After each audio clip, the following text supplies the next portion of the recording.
নমস্কাৰ, মই ধ্ৰুৱজ্যোতি ৰাজকোঁৱৰ। তোমালোক সকলোকে এই শ্ৰেণীৰ নতুন এটা ভিডিঅ'লৈ স্বাগতম জনাইছোঁ। আমি পঢ়ি আছিলোঁ তোমালোকৰ দ্বিতীয়টো অধ্যায় দশম শ্ৰেণীৰ এচিড, ক্ষাৰক আৰু লৱণ, যাক আমি ইংৰাজীত কওঁ এচিডছ, বেচিছ এণ্ড চল্টছ। ইয়াৰ আগতে আমাৰ দুটা ভিডিঅ' হৈ গ'ল, দুটা খণ্ড হৈ গ'ল। তাত আমি অলমষ্ট তোমালোকৰ 50% চিলেবাছ কৰি দিছোঁ, মানে চেপ্টাৰটোৰ আধা আধি চেপ্টাৰ মানে বুজাই দিয়া মানে দিলোঁ। মানে তোমালোকে চালা চাগে ভিডিঅ'কেইটা, আৰু তোমালোকে নোটছ মানে মই আগত যেনেকৈ কৈ যাওঁ যে বস্তুবিলাক পইণ্টবিলাক যোনবিলাক দি গৈছোঁ তোমালোকে ভালকৈ নোট কৰি গৈছা চাগে ন। এইবিলাক তোমালোকে চেপ্টাৰটো ভালদৰে পঢ়িবা এবাৰ খৰচি মাৰি, তাৰপিছত এই নোটছখিনি যিমান দিছোঁ ন এইবিলাক এবাৰ পঢ়ি দিবা, যোনবিলাক টুকি টুকি গৈ থাকিবা ভিডিঅ'টো চাওঁতে। তাৰপিছত পজ কৰি ভিডিঅ'টো পজ কৰি তোমালোকে এই পইণ্টবিলাক টুকি টুকি ৰাখিবা। তাৰপিছত চেপ্টাৰটো কিতাপৰ পৰা পুৰা ধুনীয়াকৈ অধ্যায়টো গোটেইটো পঢ়িবা। পঢ়াৰ পিছত ৰিভিজন যেতিয়া কৰিবা ন, তেতিয়া তোমালোকে এই যোনখিনি মই নোটছখিনি দিছোঁ, তোমাৰ PPT ভিডিঅ'টো দি দিছোঁ, এইখিনি নোটছখিনি তোমালোকে পঢ়ি দিবা। তেতিয়া তোমালোকৰ ৰিভিজন ধুনীয়াকৈ হৈ যাব, একদম চব ধুনীয়াকৈ বুজি পাই যাবা। আৰু ইয়াত ধুনীয়াকৈ তোমালোকক মই কাৰ্যকলাপবিলাকো বুজাই দিছোঁ, কনচেপ্টবিলাক তোমালোকে আৰু ক্লিয়াৰ হ'ব। মানে তোমালোকে পাঠ্যপুথিখন যদি এবাৰ নিজে পঢ়ি পিনি লোৱা, বুজি পাইছা? কিবা যদি বেয়া পঢ়াইছোঁ বা কিবা কমপ্লেইন আছে, কিবা বুজি পোৱা নাই, তোমালোকে ক'বা হা। তেতিয়াহে গম পাম মই কিমান পানীৰ মাছ। নহ'লেতো মই ভাবি থাকিম ন, এই মই মজা পঢ়াইছোঁ। ক'বা কিমান পঢ়াইছোঁ হা, ভালকৈ পঢ়াইছোঁ, কি হৈছে। এতিয়া আমি আৰম্ভ কৰিম আমাৰ বিষয়টো হৈছে, আজি আৰম্ভ কৰিম আমি এচিড বা ক্ষাৰকৰ দ্ৰৱটো কিমান তীব্ৰ। এতিয়া মানে এটা তীব্ৰ এচিড বা তীব্ৰ ক্ষাৰ, এচিড বা এটা ক্ষাৰ মানে কিমান তীব্ৰ, সিহঁতৰ মানে কিমান পাৱাৰফুল সিহঁতি, সিহঁতৰ ষ্ট্ৰং কিমান ষ্ট্ৰং সিহঁতি, সেইটো কথা আমি কেনেদৰে আমি চাওঁ মানে সেই কথাটো চাম। মানে এতিয়া আমি আগৰ সূচক কিছুমান চালোঁ, তোমালোকে লিটমাছ পেপাৰ চালোঁ, ফিনপথেলিন, তাৰপিছত কি আছিলে আৰু এটা মিথাইল অৰেঞ্জ, এইবিলাক আছিলে হয়নে, এইবিলাকৰ বিষয়ে পঢ়িলোঁ। এতিয়া এইবিলাক সূচকে কি কৰে, আমাৰ এটা মানে বস্তু এটা হেৰি এচিড নে ক্ষাৰ সেই কথাটো কয়। এতিয়া তাৰে আৰু এটা সূচক আমি পাওঁ, আৰু এটা সূচক আমি নৰ্মেলি মানে বেছিকৈ ব্যৱহাৰ কৰোঁ। সেই সূচকটো হৈছে কি হয়, pH স্কেল। pH স্কেলডাল এইডালক কি বুলি কয়, ইউনিভাৰ্চেল ইণ্ডিকেটৰ বুলি কয়। এই pH স্কেলত কি হয়, মানে তোমাৰ বহুত মানে তোমাৰ ভিন্ন সূচকৰ মিশ্ৰণ মানে, গম পাইছা এইডালত। আৰু এইডাল মানে তোমাৰ মেইন মানে আমি যদি কিবা এটা কোনোবা এটাৰ এচিড আৰু ক্ষাৰৰ মানে তোমাৰ তীব্ৰতাটো জুখিবলৈ মানে চাওঁ মানে, তেতিয়া মেইনলি আমি pH স্কেলডালে ব্যৱহাৰ কৰোঁ। ই কি হৈছে আমাৰ ইউনিভাৰ্চেল ইণ্ডিকেটৰ। এতিয়া ই ভিন্ন H+ আয়নৰ গ্ৰাহতাত ভিন্ন ৰং প্ৰদৰ্শন কৰে, গম পাইছা।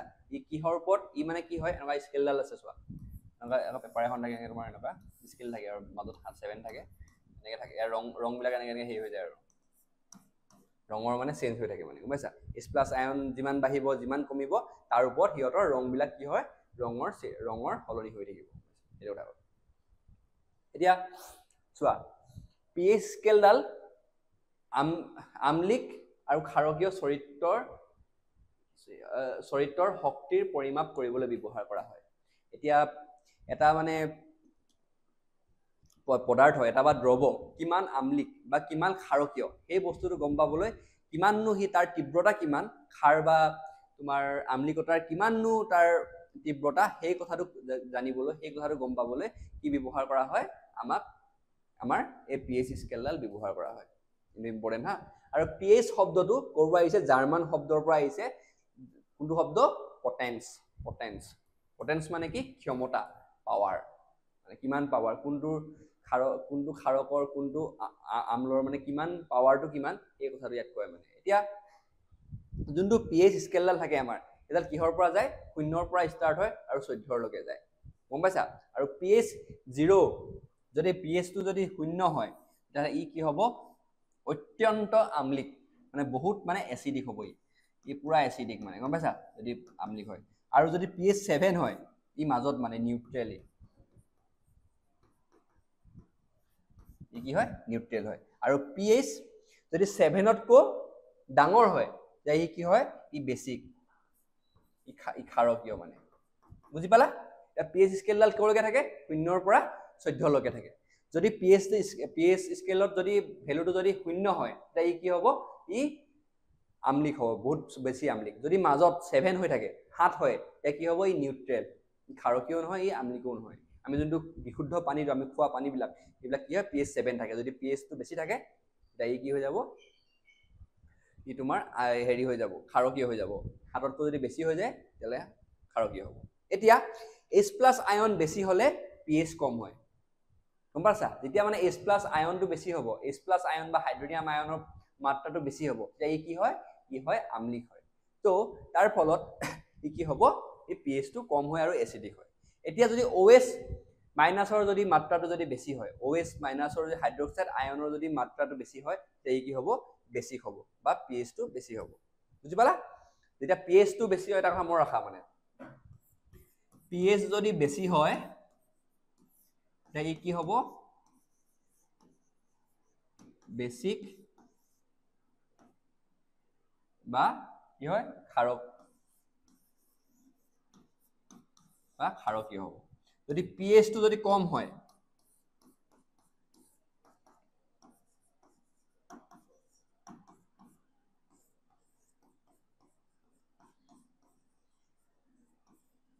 আমলিক, এইটো নোট কৰি থবা হা। pH টো যদি বেছি হয় তেতিয়া কি হ'ব? ক্ষাৰকীয় হ'ব, আৰু pH টো যদি কম হয় এচিডিক হ'ব। আৰু pH যদি 7 থাকে, মাজত থাকে, তেতিয়া কি হ'ব? ই নিউট্ৰেল হ'ব। আৰু যদি তোমাৰ pH ক'ৰ পৰা স্কেলৰ কিমানৰ পৰা কিমানৰ থাকে? 0 ৰ পৰা 14 লৈকে থাকে, গম পাইছা? 14, যদি 14 হয় কিবা এটাৰ pH টো, কোনোবা দ্ৰব্য যদি pH টো যদি 14 হয়, তেতিয়া গম পাম যে ই অত্যন্ত কি হয়? ক্ষাৰকীয় হয়। আৰু যদি pH টো যদি 0 হৈ যায়, তেতিয়া আমি গম পাম যে ই অত্যন্ত আমলিক। আৰু যদি 7 হৈ যায়, মাজত থাকে, তেতিয়া ই কি হ'ব? নিউট্ৰেল হ'ব। এতিয়া ইউনিভাৰ্চেল ইণ্ডিকেটৰ পেপাৰ, যাক pH পেপাৰ বুলি কোৱা হয়, ব্যৱহাৰে pH-ৰ মাপকাঠি ৰঙৰ ভিত্তিত চিনাক্ত কৰে। ইয়াত কি হয়? ইয়াত তোমাৰ ৰঙৰ ভিত্তিত চব চিনাক্ত হয়। মানে এতিয়া মানে তোমাৰ pH টো কিবা এটা হ'ব ন, ৰঙৰ সালসলনি হ'ব, সেই ৰঙৰ ভিত্তিতে তোমাৰ চব হয়। মানে এটা বস্তু ক্ষাৰকীয় নে আমলিক, সেইটো কথা আমি জানিব পাৰোঁ। হ'ল? এতিয়া এডাল চোৱা, স্কেলডাল চোৱা, ভালকে চাই লোৱা। এডাল স্কেলডাল লিখা নাই? এইফালে কি হৈছে? H+ আয়নৰ মাত্ৰাটো কমি গৈছে, আৰু ক্ষাৰক কি হৈছে? তাৰপিছত আৰু OH মাইনাছৰ এইটো বাঢ়ি গৈছে এইফালে।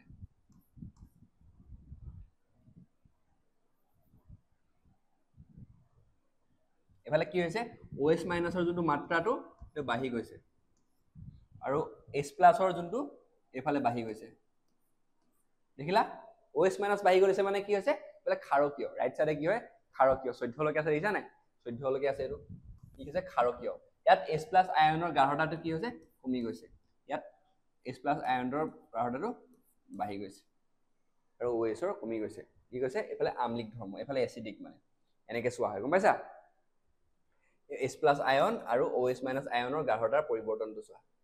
যোনফালে ক্ষাৰকীয় ধৰ্ম বেছি হ'ব, সেইফালে OH মাইনাছ, মানে OH মাইনাছৰ যোনটো হাইড্ৰক্সাইড আয়নৰ যোনটো মানে মাত্ৰাটো, গাঢ়তাটো বাঢ়ি যাব, আৰু ইফালে যোনফালে আমলিক হয় এইফালে কমি যাব। যোনফালে আমলিক হ'ব এইফালে H+ আয়ন বা হাইড্ৰনিয়াম আয়নৰ যোনটো মাত্ৰাটো, গাঢ়তাটো ইফালে বাঢ়ি যাব আৰু ইফালে কমি যাব। বুজি পাইছা? আৰু pH-ৰ ধাৰণাত চোৱা। এতিয়া যদি pH টো যদি 0 ৰ পৰা 3 হয়, তেতিয়া কি হ'ব? অত্যন্ত শক্তিশালী এচিড হ'ব। আৰু pH টো 0 ৰ পৰা 4 ৰ পৰা 6 হ'লে দুৰ্বল এচিড হ'ব। আৰু 7 হ'লে নিউট্ৰেল হ'ব। 8 ৰ পৰা 10 হ'লে দুৰ্বল ক্ষাৰক, আৰু 11 ৰ পৰা 14 হ'লে অত্যন্ত শক্তিশালী ক্ষাৰক। এইটো মনত ৰাখিবা হা। কি হ'ব? 0 ৰ পৰা যদি 3 হয়, 0 ৰ পৰা যদি 3 হয়, এফালে অত্যন্ত শক্তিশালী এচিড হ'ব। 4 ৰ পৰা 6 লৈকে হ'লে দুৰ্বল এচিড হ'ব। আৰু 7 হ'লে এইটো নিউট্ৰেল হ'ব হা, যোনটো আমি খোৱা পানীটো পাওঁ। আৰু 8 ৰ পৰা 10 দুৰ্বল ক্ষাৰক, আৰু 11 ৰ পৰা 14 লৈকে শক্তিশালী ক্ষাৰক।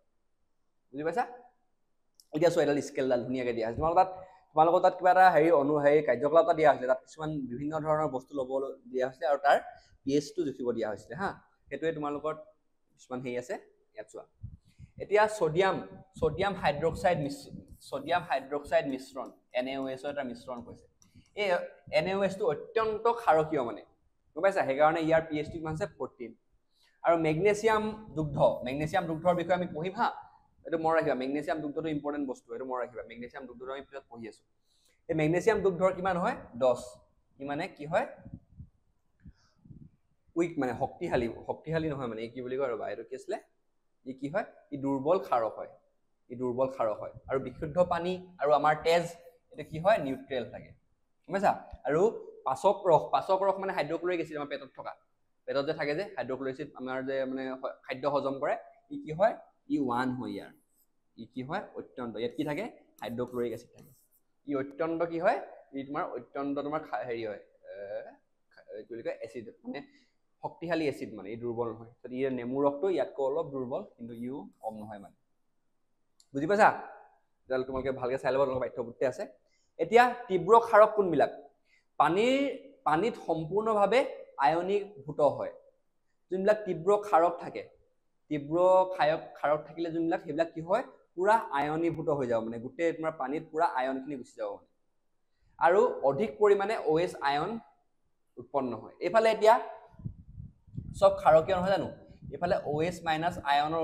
উৎপত্তিটো বেছি হ'ব মানে আৰু এইফালে কি হ'ব তোমাৰ হাইড্ৰনিয়াম বা হাইড্ৰজেন H+ আয়নৰ উৎপত্তিটো বেছি হ'ব বুজি পালা এটো উঠাই কৈছে মানে উদাহৰণস্বৰূপে NaOH সোডিয়াম হাইড্ৰক্সাইড আৰু পটাছিয়াম হাইড্ৰক্সাইড এটা মৃদু ক্ষাৰক কোনবিলাক যোনবিলাক মানে আয়নীভূত কমকে হয় মানে OH মাইনাছৰ পৰিমাণটো বেছি কম থাকে মানে তো আয়ন OH মাইনাছৰ আয়নটো উৎপন্ন কম পৰিমাণে কৰে মানে গম পাইছা এটো এনেকুৱা বিলাক মেগনেছিয়াম দুগ্ধ এইবিলাকৰ এটো এমোনিয়াম হাইড্ৰক্সাইড ক্যালসিয়াম হাইড্ৰক্সাইড ইত্যাদি এটা সহজকৈ ক'বলৈ গ'লে অধিক OH মাইনাছ আয়ন উৎপন্ন কৰা ক্ষাৰকবিলাকক তীব্ৰ ক্ষাৰক আৰু কমকৈ উৎপন্ন কৰা আয়নবিলাকক কি বুলি কয় মৃদু ক্ষাৰক বুলি কয় এটো মনত ৰাখিবা মৃদু ক্ষাৰক আৰু তীব্ৰ ক্ষাৰক কাক বোলে য'ত বেছি OH মাইনাছ আয়ন বা হাইড্ৰক্সাইড আয়নৰ উৎপত্তি হ'ব তাক ক'ব তোমাৰ তীব্ৰ ক্ষাৰক আৰু য'ত কমকে উৎপত্তি হ'ব তাক ক'ব মৃদু ক্ষাৰক বুলি হৈ গ'ল তোমালোকে লিখি ল'বা এইটো বস্তু চাই লোৱা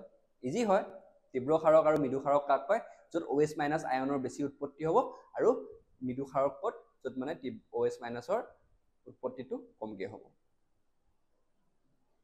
এতিয়া দৈনন্দিন জীৱনত আমাৰ pHৰ গুৰুত্ব কি মানে এইটো বস্তু এইখিনি বহুত মানে তোমাৰ জৰুৰী মানে গম পাইছা এইখিনি তোমাৰ ইন্টাৰেষ্টিং অলপ পঢ়িবলৈ মানে বহুত ভাল লাগে এইখিনি পঢ়ি তোমালোকে ভালকে মনোযোগটো দিবা তাৰপিছত পঢ়ি হা পঢ়িবা দিয়া এইখিনি তোমাৰ পৰীক্ষাত অহা দেখাই যায় মানে সচৰাচৰ মানে তোমাৰ পৰীক্ষাত দেখাই যায় মানে পৰীক্ষাত সোধা মানে এইখিনি পইণ্টখিনি যোনখিনি আছে ন এই যোনটো এই টপিকটো পঢ়িম যে আমাৰ দৈনন্দিন জীৱনত pHৰ গুৰুত্ববিলাক যে তোমালোকে ভালকে মন দিবা বুজাই আছো এইবিলাক পৰককে মনত থাকিব এইবিলাক ইমান টান নহয় বস্তুবিলাক জাস্ট মানে মনত ৰাখিবলগীয়া কথা মানে কনসেপ্টটো কম আছে কনসেপ্টটো এটাই H+ আয়ন OH মাইনাছ আয়ন এইটা কনসেপ্ট ইমানকে বুজালো যেতিয়া তোমালোকে নিশ্চয় বুজি পাইছা এই বুজি পোৱা সেইটা কনসেপ্টে ইয়াত খাটিব আৰু সেইটা কনসেপ্ট যদি বুজি পাইছা এইখিনি বস্তু তোমালোকে মনত ৰাখিলে হৈ যাব আৰু pHৰ কনসেপ্টটো বুজিলা কোনফালে বেছি হ'ব কোনফালে কম হ'ব বুজিলানে ডাউট থাকিলে ক'বা হা এটা প্ৰথমটো হৈছে উদ্ভিদ আৰু প্ৰাণীৰ ক্ষেত্ৰত pHটো কি হয় মানে pHটো মানে কিমান সংবেদনশীল মানে কিমান সেনসিটিভ মানে এতিয়া আমাৰ শৰীৰত pHটো কিমান থাকে 7 to 7.8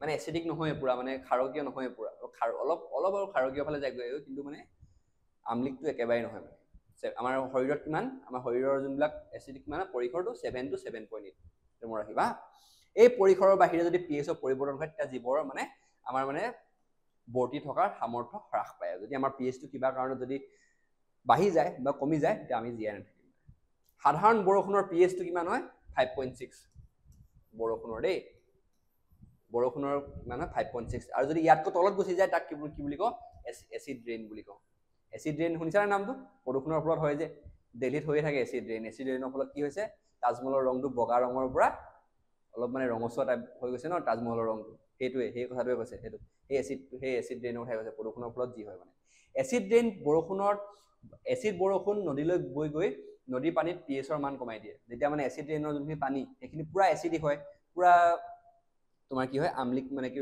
আমলিক ধৰ্ম বহুত থাকে তেতিয়া সেইখিনি মানে তোমাৰ নদীত পৰি যায় বা বেলেগ পুখুৰীয়ে পৰে তাত কি হয় তাৰ সেই পুখুৰীটো বা সেই নদীখনৰ যোনটো মানে তোমাৰ আমলিকতা এসিডিটি বঢ়াই দিয়ে মানে এসিডৰ ধৰ্ম এসিড বেছি মানে পানীখিনি পুৰা এসিড কৰি দিয়ে মানে পুৰা এসিডিক কৰি দিয়ে পুৰা তাৰ ফলত কি হয় এসিডিক হৈ যায় ইয়াৰ ফলত কি হয় জলজ জীৱবিলাক যোনবিলাক থাকে সিহঁতৰ জীৱনটো কঠিন হৈ যায় মানে বুজি পাইছা সেইকাৰণে প্ৰদূষণবিলাক বাঢ়ি যোৱাৰ লগে লগে কি হৈছে এতিয়া তোমালোকে আমি গাড়ীখন মানে ধোঁৱা আহি আছে প্ৰদূষণটো বায়ু প্ৰদূষণ হৈছে তোমালোকে ভাবিবা চাগে এইটো বায়ুতহে প্ৰদূষণ হৈছে এই মাছকেইটা কিনো কষ্ট পাইছে সেই মাছকেইটা হৈ কষ্ট সেই তেনেকেই বায়ুত প্ৰদূষণ হোৱাৰ পিছত কি হৈছে এচিড ৰেইনৰ সৃষ্টি হৈছে। এচিড ৰেইনৰ সৃষ্টি হোৱাৰ লগে লগে কি হৈছে, যোনখিনি এচিড ৰেইনৰ পানীখিনি, সেই পানীখিনি গৈ নদীয়ে জলাশয়ে পৰিছেগৈ, আৰু সেই নদী জলাশয়খিনিত কি হৈছে তোমাৰ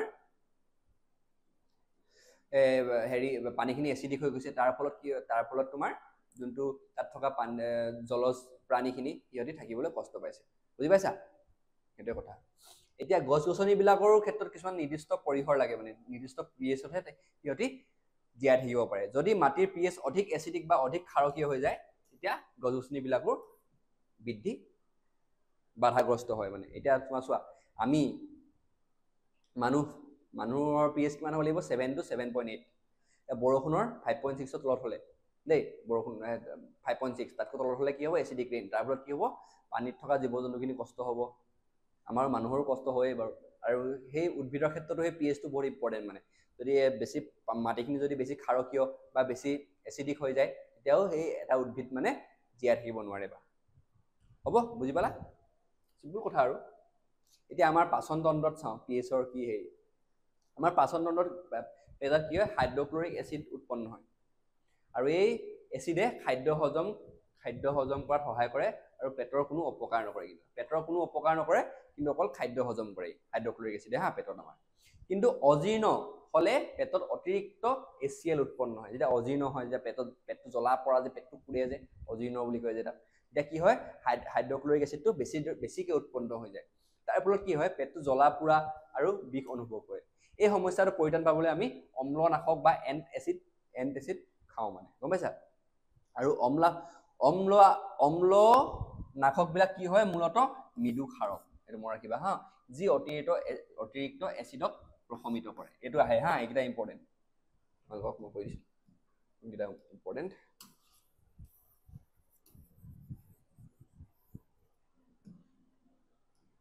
পেটত কি থাকে? হাইড্ৰক্লৰিক এচিড থাকে। হৈ গ'ল। অজীৰ্ণ হ'লে আমি কি খাওঁ? আমি খাওঁ অম্লনাশক। অম্লনাশকবিলাক কি থাকে? মেইনলি মৃদু ক্ষাৰক থাকে, যি পেটৰ অতিৰিক্ত এচিডক প্ৰশমিত কৰে, নিউট্ৰেলাইজ কৰে, মানে গম পাইছা? আৰু কিছুমান উদাহৰণ, এইটো মেগনেছিয়াম হাইড্ৰক্সাইড, যাক আমি মেগনেছিয়াম দুগ্ধ বুলি কওঁ। অলপ আগত কৈছিলোঁ যে ইম্পৰ্টেণ্ট হয়। এই মেগনেছিয়াম দুগ্ধটো আহেই হা পৰীক্ষাত।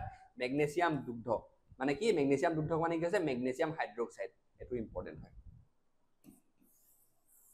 হৈ গ'ল। এতিয়া আমি এণ্টাচিড কেতিয়া খাওঁ? যেতিয়া আমাৰ অজীৰ্ণ হয়। অজীৰ্ণ কেতিয়া হয়? যেতিয়া হাইড্ৰক্লৰিক এচিড বেছিকৈ চেক্ৰিট হৈ যায়, বেছিকৈ ওলাই যায়, বেছিকৈ উৎপন্ন হয় আমাৰ পেটত। আৰু এটা তোমাৰ মৃদু ক্ষাৰক খাওঁ আমি এণ্টাচিড হিচাপে। মৃদু ক্ষাৰক এটাৰ উদাহৰণ কি হৈছে? মেগনেছিয়াম হাইড্ৰক্সাইড, যাক আমি কি বুলি কওঁ? মেগনেছিয়াম দুগ্ধ বুলি কওঁ। মানে কি? Magnesium milk. গম পাইছা? এইটো কথাই। এতিয়া আমি চাওঁ পিএইচৰ পৰিৱৰ্তন আৰু দন্তাশয়। আমাৰ দাঁতত যেতিয়া মানে পিএইচৰ পৰিৱৰ্তন হয়, তেতিয়ানো কি চাওঁ? মানে দাঁতৰ মানে মুখৰ ভিতৰত তেতিয়ানো কি হয় চাওঁ হা। এতিয়া মুখৰ ভিতৰত পিএইচৰ মান 5.5তকৈ কম হ'লে দন্তাক্ষৰ হয়। মানে 5.5তকৈ যদি কেনেবাকৈ পিএইচটো যদি কম হৈ যায়, তেতিয়া আমি কি হয়? দাঁতখিনি আমাৰ ক্ষয় হৈ যায়, মানে বুজি পালা? তাত দাঁতৰ এনামেল যোনটো লেয়াৰ, আমি দাঁতৰ ওপৰত বগা লেয়াৰটো কি বুলি কয়? এনামেল লেয়াৰ বুলি কয়। এইটো কিহেৰে বনায়? কেলছিয়াম ফচফেটে বনায়। কেলছিয়াম আটাইতকৈ শৰীৰৰ কঠিন পদাৰ্থ, কিন্তু মুখৰ ভিতৰত যেতিয়া পিএইচটো কমি যায়, আমাৰ শৰীৰৰ ভিতৰত চবতছে কঠিন পদাৰ্থ হ'ল আমাৰ দাঁতৰ এনামেল লেয়াৰটো। এইটো কিহেৰে বনা? তোমাৰ কেলছিয়াম ফচফেটে বনা। কিন্তু কেতিয়াবা মানে যেতিয়া পিএইচটো কমি যায়, পিএইচটো কমি গ'লে কি হৈ যায়? আমাৰ সেই এনামেল লেয়াৰটো বৰবাদ হৈ যায়, মানে ক্ষয় হৈ যায়। গম পাইছা? আহাৰ খোৱাৰ পিছত মুখত থকা শৰ্কৰা বা খাদ্য কণিকাই বেক্টেৰিয়াই ভাঙি এচিড উৎপন্ন কৰে। যেতিয়া আমাৰ যদি মুখত যদি কিবা দাঁতৰ মাজত যদি কিবা লাগি থাকে, সেইখিনি বেক্টেৰিয়াবিলাকে কি কৰে? ভাঙি দিয়ে। ভাঙি দিয়াৰ ফলত কি উৎপন্ন হয়? এচিডৰ উৎপন্ন হয়। আৰু এই এচিডে কি কৰে? এচিডবিলাকে আমাৰ দাঁতখিনি ক্ষয় যোৱাই দিয়ে। এতিয়া এই এচিডে দাঁতৰ এনামেল ক্ষয় কৰি দন্তক্ষয় সৃষ্টি কৰে। এতিয়া দন্তক্ষয় ৰোধ কৰিবলৈ আমি কি কৰোঁ চাওঁ। কি কৰিব লাগিব? মানে আমি আহাৰ খোৱাৰ আগত মুখখন ভালদৰে পৰিষ্কাৰ কৰিব লাগিব, এইবিলাকতো জানাই। আৰু টুথপেষ্ট ব্যৱহাৰ কৰা উচিত, কাৰণ টুথপেষ্ট সাধাৰণতে ক্ষাৰকীয় হয় আৰু ই মুখৰ ভিতৰত অতিৰিক্ত এচিড প্ৰশমিত কৰে। এতিয়া এইটো বস্তু ইম্পৰ্টেণ্ট হা। আমি যে ব্ৰাছ কৰোঁ, আমি টুথপেষ্ট কিয় ব্যৱহাৰ কৰোঁ? এতিয়া তোমালোকে লিখিব লাগিব, কাৰণ টুথপেষ্ট সাধাৰণতে ক্ষাৰকীয় হয়। ই মুখৰ ভিতৰত অতিৰিক্ত এচিড প্ৰশমিত কৰে। এইটো ইম্পৰ্টেণ্ট হা। ইয়াত তোমালোকে মনত ৰাখিবলগীয়া কথা কি আছে? যে আমাৰ দাঁতৰ মুখৰ ভিতৰত পিএইচ কিমান থাকিব লাগিব? 5.5তকৈ কম থাকিব নোৱাৰে। 5.5 থাকিব লাগিব মিনিমাম। এনামেল লেয়াৰ কিহেৰে কিহেৰে ফৰ্ম হয় কেলছিয়াম ফসফেটে মানে তোমাৰ এনামেল লেয়াৰটো বনায় এতিয়া মুখৰ ভিতৰত যেতিয়া পিএইচটো কমি যায় এই এনামেল লেয়াৰটো কি হয় ক্ষয় যায় আৰু দাঁতবিলাক নষ্ট হৈ যায় আৰু ইয়াত আমি টুথপেষ্ট কিয় ব্যৱহাৰ কৰোঁ টুথপেষ্ট ব্যৱহাৰ কৰোঁ কাৰণ ই কি হয় ই ক্ষাৰকীয় হয় ই মানে বেছিক হয় ই কি কৰে যদি দাঁতত অতিৰিক্ত যদি এচিড থাকে মানে মুখত যদি অতিৰিক্ত এচিড থাকে এই এচিডখিনি প্ৰশমিত কৰি দিয়ে বুজি পাইছা ঠিক আছে এতিয়া মনত ৰাখিবা হা এই পইণ্টটো ইম্পৰ্টেণ্ট এতিয়া আমি পঢ়িম আত্মৰক্ষাৰ বাবে প্ৰাণী আৰু উদ্ভিদৰ ৰাসায়নিক সংগ্ৰাম এতিয়া মানে কিছুমানে এই আত্মৰক্ষাৰ কাৰণেও কিছুমান মানে কেমিকেল কিছুমান ৰাসায়নিক মানে বস্তু মানে ইউজ কৰে মানে সেইটোনো কি কিনো সেইবিলাক বস্তু চাওঁ এতিয়া চোৱা মৌমাখিৰে বিন্ধা যেতিয়া মৌমাখিয়ে বিন্ধে ন তেতিয়া আমাৰ পুৰা বিষায় বহুত বিষায় ফুলি যায় এইটো কিয় হয় গম পোৱা এইটো হয় এটা এচিডৰ কাৰণে যাক কওঁ আমি ফৰ্মিক এচিড বুলি কওঁ হা ফৰ্মিক এচিড মৌমাখিৰ যোনটো ষ্টিঙত ন মৌমাখিত কি থাকে ফৰ্মিক এচিড থাকে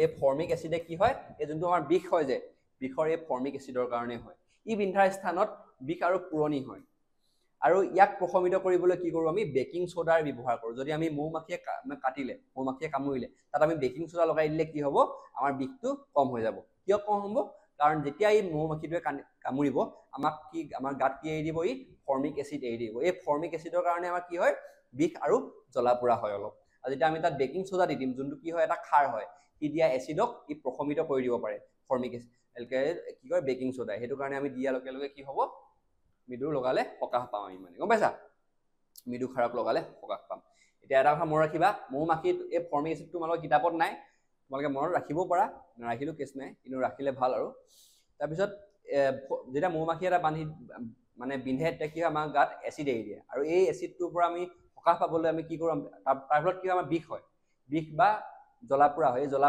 পোৰাটোৰ পৰা সকাহ পাবলৈ আমি কি কৰোঁ বেকিং সোডা লগাই দিওঁ গম পাইছা এই বেকিং সোডাই কি কৰে যোনটো এচিড হিট মৌমাখিয়ে দি দিলে আমাক তাক প্ৰশমিত কৰি পিনি আমাক জ্বলা পোৰা বা বিষৰ পৰা পৰিত্ৰাণ পাবলৈ সহায় কৰে এই কথা মনত ৰাখিবা হা এতিয়া চুৰাট পাতৰ হুম নিটল লিপ চুৰাট পাত বুলি পাত এখিলা আছে গম পাইছানে চুৰাট পাত নাম শুনিছা আগত জয়মতীক যেতিয়া তোমাৰ অত্যাচাৰ কৰিছিলে তেতিয়া তোমাক গাত চুৰাট পাত সান্দিছিলে বুলি কয় যে সেইটো বস্তু মানে তাত চুৰাট পাতৰ যোনটো পাত থাকে ন তাত কিছুমান মানে এনেকুৱা হুং থাকে হুং মানে কি মানে তোমাৰ এনেকুৱা চুলি টাইপৰ থাকে মানে হুং থাকে এই হুংখিনি যেতিয়া গাত লাগি যায় তেতিয়া বহুত খজুৱাই মানে গম পাইছা এই হুংটো গাত লাগিলে খজুৱাই কিয় কাৰণ তাত মিথানয়িক এচিড থাকে সেই গাত আমাৰ যেতিয়া হুংটোৱে খুচে আমাৰ গাত তাত আমাৰ মিথানয়িক এচিড গাত দি দিয়ে তাৰ ফলত কি হয় আমাৰ খজতি বা এইবিলাক হেৰি হয় পুৰণি বা বিষ হৈ যায় গম পাইছা এইটো মনত ৰাখিবা কিন্তু মিথানয়িক এচিডটো মনত ৰাখিবা চুৰাট পাতত কি থাকে মিথানয়িক এচিড থাকে তাৰ কাৰণে পুৰণি বা বিষ হয় এতিয়া প্ৰকৃতিৰ এটা মানে অজুবা বুলি ক'ব লাগিব মানে গম পাইছা এতিয়া প্ৰকৃতিয়ে যে দিলে চুৰাট পাতটো যাৰ যি মানে আমাৰ গাত লাগি গ'লে আমাৰ বিষ হয় পূৰণ হয় কিন্তু আৰু এটা বস্তু দিলে প্ৰকৃতিয়ে তাৰ পৰা পৰিত্ৰাণ পাবলৈ সেইটো বস্তু হৈছে পাহাৰী পালেং বুলি আছে আৰু এই এটা বস্তু মানে তোমাৰ এইটো যাদু বুলি ক'ব লাগিব নে কি নাজানো তোমাৰ চুৰাট পাতৰ গছজোপা য'ত থাকিব ন সেই একে জেগাতে তাৰ ওচৰৰ পাজৰে এই পাহাৰী পালেংটো গজিব ইমান য'ত নগজে মানে এই গছজোপা য'ত নগজে তোমাৰ যেতিয়া য'ত তোমাৰ এই চুৰাট পাতৰ গছজোপা থাকিব তাৰ আশে পাশে এই পাহাৰী পালেংটো তুমি দেখিব পাবা মানে গম পাইছা পাহাৰী পালেংটো পাবা এই পাহাৰী পালেংটোৱে কি কৰে যেতিয়া পাহাৰী পালেং তাৰ ইংৰাজীত ডগ প্লান্ট বুলি কয় ই পাত ঘঁহি দিলে পুৰণি আৰু বিষৰ পৰা পৰিত্ৰাণ পাব পাৰে এতিয়া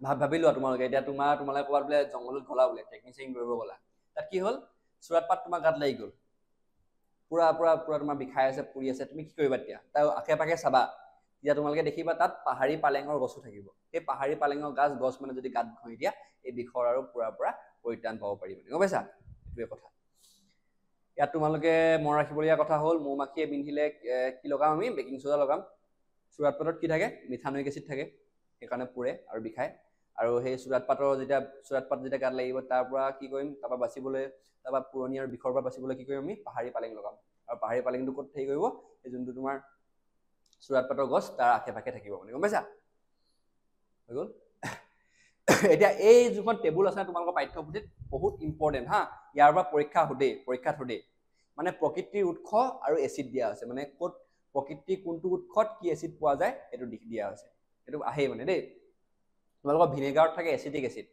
কমলাত থাকে সাইট্ৰিক acid তেতেলিত tartaric acid বিলাহীত oxalic acid টেঙা দৈত লেক্টিক এচিড নেমু টেঙাত সাইট্ৰিক এচিড এই তেনেদৰে মিথানোইক এচিড থাকে পৰুৱাৰ হুঙত আৰু সুৰাটৰ হুঙত কি থাকে মিথানোইক এচিড তোমালোকে এতিয়া মনত ৰাখিবলৈ চাবা দেই যোনবিলাক টেঙা আমি খাওঁ সাধাৰণতে কমলা টেঙা নেমু টেঙা তাত কি থাকে সাইট্ৰিক এচিড হৈ গ'ল মনত থাকি গ'ল কমলা আৰু নেমু তাত কি থাকে সাইট্ৰিক এচিড যোনবিলাক কিবা জীৱ জন্তুৱে যদি পৰুৱাই যদি কামুৰে আমি যদি দুখ পাওঁ তাত কি থাকে ফৰ্মিক এচিড মানে পৰুৱাৰ হুং আৰু সুৰাটৰ পাত তাত কি থাকে বা মিথানোইক এচিড থাকে গম পালা আৰু যোনবিলাক তোমাৰ টেঙা দৈ মানে গাখীৰত কি থাকিব লেক্টিক এচিড এটো মনত ৰাখিবা হৈ গ'ল মনত ৰাখি গ'ল ভিনেগাৰত এচিটিক এচিড এটো মনত ৰাখিবা তেতেলি T4 টাৰ্টাৰিক হৈ গ'ল বিলাহীত কি থাকে অক্সেলিক গম পাইছা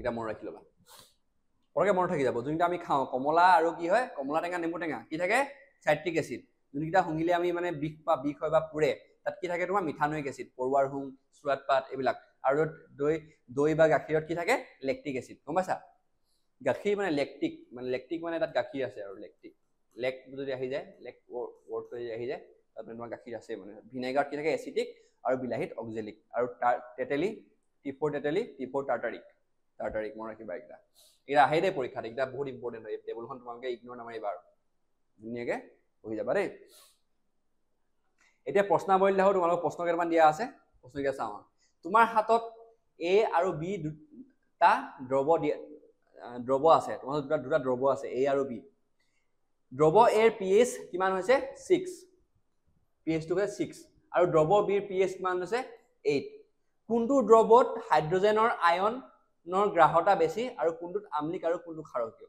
আমি অলপ আগত পঢ়ি আহিছো স্কেল বাট কনসেপ্ট তোমাৰ আছে নাই য'ত হাইড্ৰজেন আয়নৰ গ্ৰাহতা হাইড্ৰজেন আয়ন মানে কি হয় H+ আয়ন বা তোমালোক হাইড্ৰনিয়াম আয়ন বুলি দিব পাৰে দেই হাইড্ৰনিয়াম আয়ন হলে H3O+ এই H3O+ হিচাপে থাকে মানে এই থাকে তাই কি হ'ব ই বেছিকে হেই হ'ব তোমাৰ আম্লিক হ'ব মানে কি এসিডিক হ'ব আৰু যদি ই কম থাকে এটো কি হ'ব ক্ষাৰকীয় হ'ব বা OH- যদি বেছি থাকে তা কি হ'ব ই ক্ষাৰকীয় হ'ব এতিয়া ইয়াত কি কৈছে A টোত কিমান আছিলে A দ্ৰৱত কিমান আছে pH 6 B টোত কিমান আছে 8 দেখিলে গম পায় এটো যদি 8 টো হয় এটো বেছি আম্লিক হ'ব আৰু 8 টো ক্ষাৰকীয় হ'ব বুজি পাইছা pH ৰ মান যত কম তত কি হ'ব H আয়ন বেছি H আয়ন বেছি থাকিব মানে এটো অলপ H+ আয়ন বেছি থাকিব অলপ পঢ়িছো আমি pH ৰ মান যত বেছি তাত কি থাকিব H+ আয়ন কম থাকিব হল এটা দ্ৰৱ 8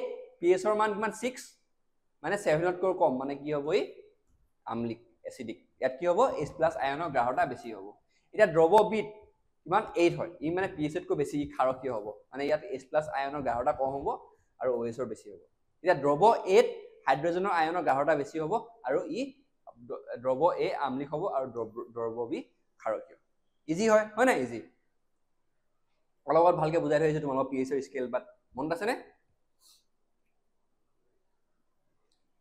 দ্বিতীয় প্ৰশ্নটো চাওঁ দ্ৰৱ এটাৰ প্ৰকৃতিৰ ওপৰত H+ আয়নৰ গ্ৰাহতা কি প্ৰভাৱ থাকে এটো তোমালোকে গম পাব একে কথাটোকে উল্টাই সুধি আছে তোমালোক মানে গম পাইছা এতিয়া দ্ৰৱ এটা যদি H+ আয়ন যদি বেছি থাকে মানে কি হ'ব হি আম্লিক হ'ব হি এসিডিক হ'ব এটো প্ৰকৃতিৰ এসিডিক হ'ব তাৰ ই আম্লিক হ'ব এটো উঠাই কৈছে H+ আয়নৰ গ্ৰাহতা বেছি হলে দ্ৰৱটো আম্লিক হয় হা H+ আয়নৰ গ্ৰাহতা কম হলে দ্ৰৱটো ক্ষাৰকীয় হয় আৰু যদি আয়তন যদি OH- আৰু H- আয়তা যদি H+ আয়ন আৰু যদি OH- আয়নৰ যদি গ্ৰাহতা সমান থাকে তাই কি হ'ব নিউট্ৰেল হ'ব যেনে কি বিশুদ্ধ পানী হৈ গ'ল দ্ৰৱৰ প্ৰকৃতি নিৰ্ধাৰণ কৰাত H+ আয়ন দ্ৰৱৰ মানে আম্লিক ক্ষাৰকীয় নে নিউট্ৰেল হয় এই কথাটো মানে গম পাবলৈ আমাক মানে কি কৰে H+ আয়নৰ গ্ৰাহতাই মানে হেল্প কৰে মানে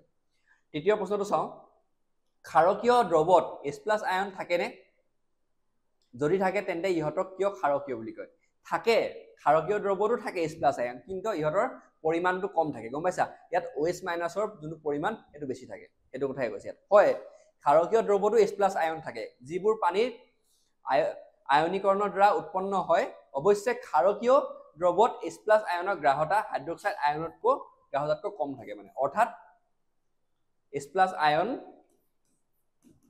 যোন থাকে লেছ দেন OH- আয়ন এটোৱে কৈছে হেয়ে এনে দ্ৰৱ ক্ষাৰকীয় ইজি হয় নাই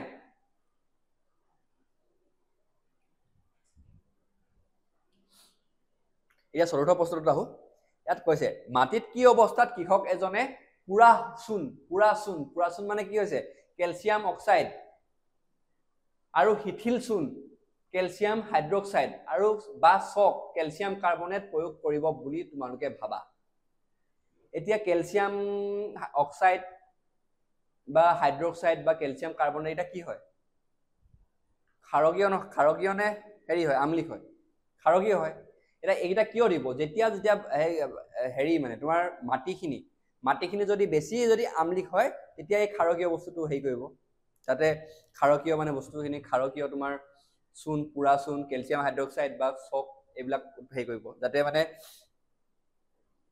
পানী মাটিখিনি আকৌ মানে তোমাৰ নিউট্ৰেল হৈ যায় সেইটো কাৰণে হেৰি কৰিব সেইটো কথাই কৈছে মানে চোৱা গছ-গছনি সুস্থ সবল বৃদ্ধিৰ বাবে মাটিৰ pH মানৰ আদৰ্শ পৰিসৰ 6.5 ৰ পৰা 7 মানে মাটিৰ যোনটো pH 6.5 to 7 থাকিব লাগিব তেতিয়া মাটিখিনিত মানে তোমাৰ গছ-গছনি গজিব পাৰিব মানে ইয়াৰ অৰ্থ এই যে এই মাটি টুকুৰাত অতিশয় আম্লিক নতুবা অতিশয় ক্ষাৰকীয় নহয় মানে বেছিকে আম্লিকো হ'ব নোৱাৰিব বেছিকে ক্ষাৰকীয় হ'ব নোৱাৰিব লাগিব মাটিখিনি যাতে তাত মানে তোমাৰ গছ গজে মানে এতিয়া অত্যাধিক আম্লিক হোৱাৰ ক্ষেত্ৰত মাটিৰ আম্লিকতা প্ৰশমনৰ বাবে নিউট্ৰেলাইজেশ্যনৰ কাৰণে কৃষকে কি ক্ষেত্ৰত চূণ শিথিল চূণ চকৰ দৰে ক্ষাৰক প্ৰয়োগ কৰে মানে গম পাইছা তাত মানে তোমাৰ বেছি এচিডিক মানে তাৰ মানে তোমাৰ কি বুলি কয় আম্লিকতাটো বহুত বেছি সেইটো কাৰণে মাটিখিনিত তোমাৰ এইবিলাক ক্ষাৰকীয় পদাৰ্থবিলাক দিয়া হৈছে তাক কি কৰিবলৈ প্ৰশমন কৰিবলৈ বুজি পালা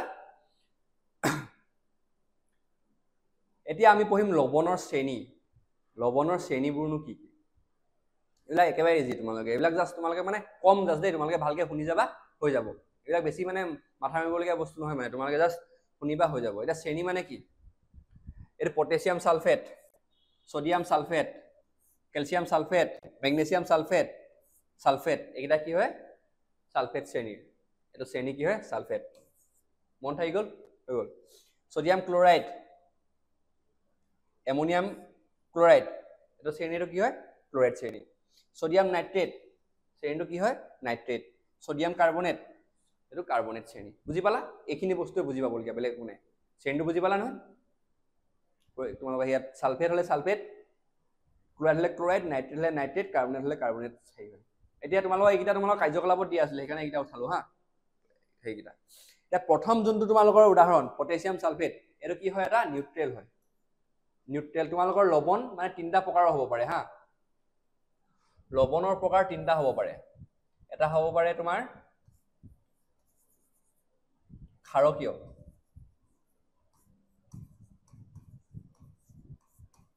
ক্ষাৰকীয় লৱণ হ'ব পাৰে যোনটো ইয়াত কি হয় তোমাৰ ক্ষাৰকীয় লৱণটো সোডিয়াম কাৰ্বনেট ই কি হয় ক্ষাৰকীয় লৱণ আৰু এটা হ'ব পাৰে তোমাৰ আম্লিক মানে কি হয় এচিডিক আৰু এটা হ'ব পাৰে তোমাৰ প্ৰশম মানে কি নিউট্ৰেল হৈ গল এটো মন ৰাখা লৱণ কেই প্ৰকাৰৰ ক্ষাৰকীয় আম্লিক আৰু প্ৰশম তিনি প্ৰকাৰৰ লিখি লোৱা এটো মন ৰাখিবা এইকেইটা বস্তু এইটো টপিকত তোমালোকে ইমান কথাই মন ৰাখিব লাগে যে শ্ৰেণীকেইটা কি হয় অলপ আগত কলো প্ৰকাৰ কি প্ৰকাৰ তিনটা ক্ষাৰকীয় আম্লিক আৰু প্ৰশম ইয়াত তোমাৰ আম্লিক কি আছে ইয়াত তোমাৰ এমোনিয়াম ক্লোৰাইড আৰু প্ৰশম কি আছে এইকেইটা potassium sulphate sodium sulphate calcium sulphate magnesium sulphate তাৰপিছত তোমাৰ এইকেইটা কি copper sulphate sodium chloride sodium nitrate এইবিলাক কি হয় প্ৰশম হয় তোমালোক কাৰ্যকলাপত দিয়া এইকেইটা উদাহৰণ এইটা উঠাই নিছো হা বুজি পালা ইমান কথা জানিবলগীয়া বেলেগ একো নাই তোমালোকে টেনচন নলবা ইমান দীঘলকে থাকে যে কাৰ্যকলাপবিলাক ইজি হয় এইবিলাক তোমালোকে এইটো জানে কিমান মই 1 মিনিটত বুজাই দিলো সব এইকেইটা কথা লিখা আছে তাত তোমালোকৰ বুজি পালা দুটা বস্তু জানিবলগীয়া আছে দুটা বস্তু এইকেইটা কিন্তু মন ৰাখিবা হা এই ফৰ্মুলা এটা সাংকেতিক চিহ্নবিলাক যোনবিলাক কিতাপত থাকে ন এইবিলাক মনত ৰাখিবা মানে ভাল হয় মানে লিখিব বুজিছা নাই এতিয়া মানে তুমি তোমাৰ কাৰণে ইজি হ'ব মানে এইবিলাক যদি মনত ৰাখা মানে তোমালোকৰ উৎস ক্ষাৰক উৎস এচিড এইবিলাকো দিয়া আছে তোমালোকে চাই ল'বা আৰু এইটো মানে হেৰি নহয় ইয়াত দুটা বস্তু ইম্পৰ্টেণ্ট শ্ৰেণীকেইটা কি হ'ল আৰু তোমাৰকেইটা টাইপকেইটা কি ক্ষাৰকীয় আমলিক আৰু প্ৰথম উদাহৰণকেইটা চাই ল'বা হা এই তোমালোকে স্ক্ৰীনশ্বট মাৰি ল'বা এইখন তোমালোকক মানে তোমাক হেৰি কাৰ্যকলাপটো সোধা আছে আনচাৰটো দিয়া নাই কেইটা হয় এই টেবুলখনে তোমাৰ চব আনচাৰ হয় আমি নেক্সট স্লাইডলৈ যাওঁ ইয়াত লৱণৰ পিএইচৰ কথা সুধিছে তোমালোকৰ সেই কাৰ্যকলাপটো কেইটামান তোমালোকৰ হেৰি দিয়া হৈছে লৱণ কেইটামান দি থোৱা আছে এটাৰ পিএইচ কি সোধা হৈছে তোমালোকৰ পিএইচ কেইটা ধুনীয়াকৈ লিখি দিয়া হৈছে পিএইচটা চাই লোৱা কেইটামান মই অলপ আগত ক'লো যে 3 প্ৰকাৰৰ লৱণ থাকিব প্ৰথম থাকিব আমলিক থাকিব আৰু ক্ষাৰকীয় থাকিব আৰু সিহঁতৰ সেই তোমালোকৰ সেই নেক্সট যোনটো কাৰ্যকলাপ আছে সেই কাৰ্যকলাপটোত তোমালোকক সুধিছে যে সিহঁতৰ সেই কেইটামান দি দিছে তোমালোকৰ নাম কেইটামান এইকেইটা নাম দিয়া হৈছে এইকেইটা নামৰ তোমালোকৰ সিহঁতৰ পিএইচ কিমান এনেকৈ উলিয়াব দিছে হা হ'ল পিএইচ কেইটা চালা ইয়াত চোৱা সোডিয়াম ক্লোৰাইডটো কি হৈছে কোনো পৰিৱৰ্তন নাই লিটমাছ পেপাৰত কাৰণ কিয় পৰিৱৰ্তন নাই কাৰণ ই প্ৰথম নিউট্ৰেল হয় ইয়াৰ পিএইচ 7 হয় ইয়াৰো সেম কোনো পৰিৱৰ্তন নাই সেম প্ৰথম এতিয়া এলুমিনিয়াম ক্লোৰাইডত কি হৈছে আৰু গোটেই আৰু এটা কথা মনত ৰাখিবা এইটো নোট কৰি লোৱা তোমালোকে মাথাত ভৰাই লোৱা এইটো কথা যে সকলো মানে লৱণবিলাক কি হ'ব পানীত দ্ৰাৱিত হ'ব সলিউবল এইটো লিখি লোৱা হা এইটো ইম্পৰ্টেণ্ট হয় একদম তোমাক এইটো লিখি লোৱা আৰু এতিয়া মই লিখি দিয়া নাই ইয়াত তোমালোকে সেইকাৰণে লিখি লোৱা এইটো লৱণবিলাক কি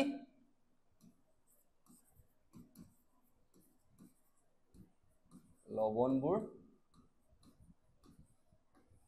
পানীত দ্ৰাৱিত বুজি পালা এইটো বস্তু লিখি লোৱা আৰু ইম্পৰ্টেণ্ট লৱণবিলাক পানীত মানে মিক্স হ'বই বুজি পাইছা সলিবল হ'বই এইটো কথা লৱণবোৰ পানীত দ্ৰৱিত এইটো এটা প্ৰপাৰ্টি হা ইয়াৰ এইবিলাক আমি লৱণৰ গুণে পঢ়ি আছো ন এতিয়া এই গুণ এইটো গুণ আৰু হৈ গ'ল এতিয়া তাত কোনো পৰিৱৰ্তন নহ'লে ইয়াত কাৰণ এটা কি প্ৰথম বা নিউট্ৰেল হয় এতিয়া কি হ'ল এতিয়া এলুমিনিয়াম ক্লোৰাইডটো চোৱা ইয়াত কি হৈছে নীলা লিটমাছ পেপাৰ ৰঙা বনি গৈছে মানে কি ই এচিডিক মানে কি আমলিক ইয়াৰ পিএইচ 3 to 5 হৈ গ'ল এতিয়া সোডিয়াম এচিটেটটো চোৱা ই দ্ৰাৱিত হ'বই আৰু এই ৰঙাৰ পৰা নীলা হৈছে আৰু পিএইচটো 8 to 9 ই মানে ক্ষাৰকীয় পৰা বুজি পালা এইটো কথা এইকেইটা তোমালোকে বাকিটাও এনেকৈ সেম হয় চাই ল'বা এতিয়া এই তোমালোকৰ যিটো কাৰ্যকলাপটো দিছিলে তাৰ পৰা আৰু কেইটামান পইণ্ট আছে মই নেক্সট স্লাইডত কৈ আছো তোমালোকক এইকেইটা বহুত ইম্পৰ্টেণ্ট হয় এইবিলাক কেনেকৈ ফৰ্ম হৈছে এইকেইটা যে ইয়াত ফৰ্ম হ'ল যে এইকেইটা সলকেইটা যে এইকেইটা তোমালোকৰ চেম্পুলকেইটা লৱণকেইটা যে উৎপন্ন হ'লে লৱণকেইটা কেনেদৰে উৎপন্ন হ'ব কেনেদৰে আমি প্ৰথম লৱণ পাম কেনেদৰে আমি প্ৰথম লৱণ পাম কেনেদৰে আমি আমলিক লৱণ পাম কেনেদৰে আমি ক্ষাৰকীয় লৱণ পাম সেই কথাটো আমি পঢ়িব লাগিব নেক্সট স্লাইডত পঢ়িম এতিয়া এইটো স্লাইডত তোমালোকে এইটো স্ক্ৰীনশ্বট মাৰা স্লাইডটো আৰু এটা পইণ্ট এটা লিখি থোৱা যে লৱণবোৰ পানীত দ্ৰাৱিত হয় হৈ গ'ল এইটো এখন তোমালোকৰ কাৰ্যকলাপটো আছিলে সেই কাৰ্যকলাপটোৰ হেৰি হয় তোমাৰ টেবুলখন হয় আৰু এই তিনিটা পইণ্ট তোমালোকে মনত ৰাখিবই লাগিব সবতছে ইম্পৰ্টেণ্ট লৱণৰ সবতছে ইম্পৰ্টেণ্ট পইণ্ট এতিয়া এটা প্ৰথম লৱণ এটা নিউট্ৰেল লৱণ কেতিয়া ফৰ্ম হ'ব যেতিয়া তীব্ৰ এচিড তীব্ৰ ক্ষাৰকে বিক্ৰিয়া কৰিব গম পাইছা যেতিয়া এইটো মনত ৰাখিবা দুটা তীব্ৰ এচিডো হ'ব লাগিব তীব্ৰ এচিড আৰু এইটো কি হ'ব তীব্ৰ ক্ষাৰক হ'লে কিহৰ উৎপন্ন হ'ব তোমাৰ প্ৰথম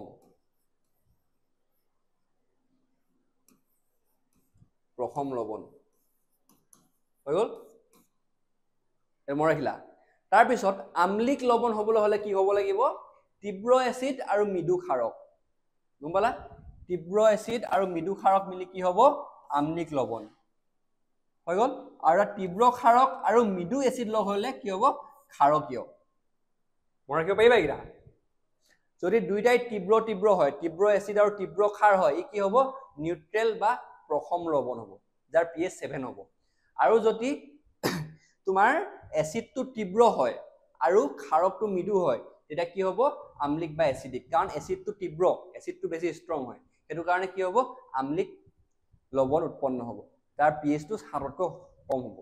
আৰু যেতিয়া ক্ষাৰকীয় হ'ব, ক্ষাৰকীয়ত কি হয়, যেতিয়া ক্ষাৰটো তীব্ৰ হ'ব, ক্ষাৰটো বেছি ষ্ট্ৰং হ'ব, তেতিয়া কিহৰ উৎপত্তি হ'ব, ক্ষাৰকীয় লৱণৰ। এটা মনত ৰাখা, তাৰপিছত ইয়াৰ পৰা ইমানেই আহিব তোমাৰ পৰীক্ষাত আহিলেও এইটোৱে আৰু। প্ৰথমতে চাবা লৱণৰ pH-ৰ কথা, যে লৱণবোৰ সদায় পানীত দ্ৰৱিত, এইটো কনচেপ্টটো মনত ৰাখিবা। আৰু ইয়াৰ 3টা প্ৰকাৰ থাকে, এটা হৈছে প্ৰশম, এটা আম্লিক আৰু এটা ক্ষাৰকীয়। 3টা হৈ গ'ল, বুজি পালা?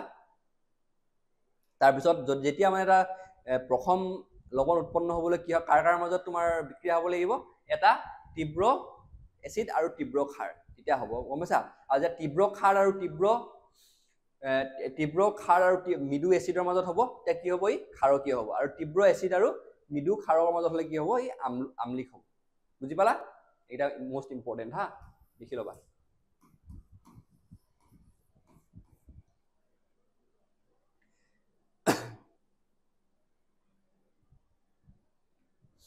এতিয়া হ'ব, এইখিনি বাকীখিনি তোমালোকক মানে নেক্সট যোনটো মানে আমাৰ পাৰ্ট আহিব তাত ডিছকাছ কৰিম। এতিয়া তোমালোকৰ ভিডিঅ'টো বহুত দীঘল হৈ গৈছে, আমনি পাবা চাগে তোমালোকে। এইখিনি যোনখিনি ভিডিঅ'ত বস্তু কথা ডিছকাছ কৰিলোঁ, তোমালোকে ভালকৈ পঢ়ি লোৱা। তাৰপিছত আমি নেক্সট যোনটো আমাৰ পাৰ্টটো অতি সোনকালে লৈ আহিম।